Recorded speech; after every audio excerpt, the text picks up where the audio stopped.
Good evening అమ్మా, మీకు panel నమస్కారం అండి. ఇప్పుడు సిట్ 5 బృందంతో స్వతంత్ర సంస్థను ఏర్పాటు చేయమని చెప్పింది. దీనికి మీరు హ్యాపీనా అండి? అంటే వ్యక్తిగతంగా మేము హ్యాపీ అనే హ్యాపీ అనేది కాదండి. ఇది పరమ పవిత్రమైన తిరుమల సంబంధించిన ఒక పవిత్ర క్షేత్రంలో కల్తీ జరిగిందనే ఒక వార్త బయటకు వచ్చిన తర్వాత దేశవ్యాప్తంగా కాదు, భూగోళం మొత్తం ఉన్న దేవదేవుడికి సంబంధించిన భక్తులు అందరిలోనూ ఆందోళన మొదలైంది. అది ఫ్యాక్ట్. అది అంటే ఇక్కడ ఏంటంటే, ఇక్కడ కీలకమైన పాయింట్ ఏంటంటే రివర్స్ సెంటర్లోకి వెళ్ళారు.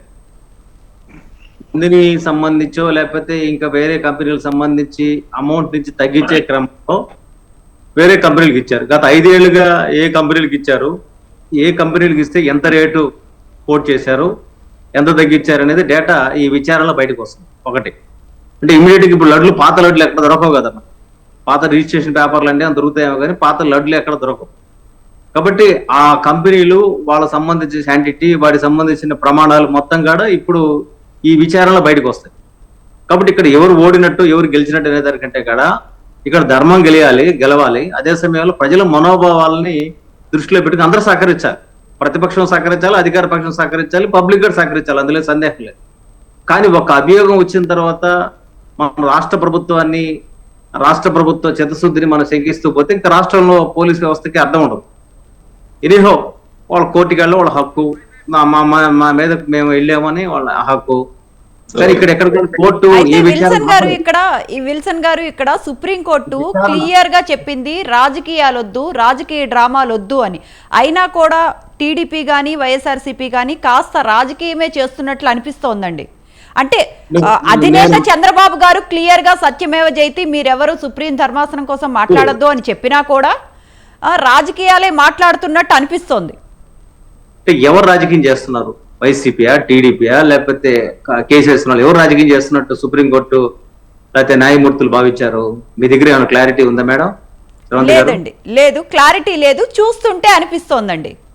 కోర్టుకి వెళ్ళేది అందరు రాజకీయం కోసం వెళ్తారు, ఆరోపణలు వచ్చిన వాళ్ళు వెళ్తారు, ఆరోపణలు నిరూపించుకోవాలని వెళ్తారు. కోర్టు అనేది పంచాయతీ చేస్తుంది. కాబట్టి మనం వీధి పంచాయతీలు చేయలేం కాబట్టి న్యాయస్థానాన్ని రెస్పెక్ట్ చేస్తే వెళ్తాం. అది రాజకీయం కిందకి రాదు. ఆయన ఏ ఉద్దేశంతో అన్నాడు అనేది, ఎవరి గురించి అన్నాడు అనేది దాని మీద స్పష్టంగా తీర్పులు ఏమైనా వస్తే ముప్పాల సుబ్బారావుగా దాని మీద వివరణిస్తాడు.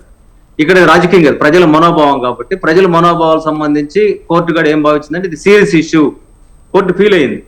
కాబట్టి ఇక్కడ ఏంటంటే రాష్ట్ర స్థాయిలో చేస్తే అవతలకి సందేహం, ఇక్కడ 2 పార్టీలుగా డివైడ్ అయిపోయింది. గత ప్రభుత్వం, ఈ ప్రభుత్వం మధ్యవాదంగా వాళ్ళు ఏం చేశారంటే రాష్ట్రం నుంచి రాష్ట్ర పోలీసులకు 2 కేంద్ర సంబంధించిన బాధ్యుల్ని సిబిఐ డైరెక్షన్ లో 2 తీసుకొని ఈ ఏదైతే ఫుడ్ సంబంధించిన ఈ సమయం లేదండి, ఒక్క నిమిషం, 30 seconds లో క్లోజ్ చేస్తే, ఎందుకంటే మిగతా వాళ్ళు చాలా టైం. అవునండి, లేదు, సమయం లేదు, కొంచెం 2 minutes to go. సుబ్బారావు గారితో మాట్లాడి క్లోజ్ చేద్దాం. మాట్లాడండి సార్. ఒక్క సెకండ్ నేను మాట్లాడండి విల్సన్ గారు. అందుకే నేను ఏం చేస్తానంటే చెప్తున్నానంటే దీనికి సంబంధించి స్పష్టమైన ఆధారాలు బయటికి రావడం కోసం భారతదేశ ప్రజలందరూ ఎదురు చూస్తున్నారు. కాబట్టి ఇది గత 5 ఏళ్లుగా ఆ కంపెనీ ఏ కంపెనీ సప్లై చేస్తున్నారో ఆ కంపెనీ కానీ ప్రమాణాలు లేకపోతే ఆ కంపెనీ కూడా సీజ్ చేయాలి.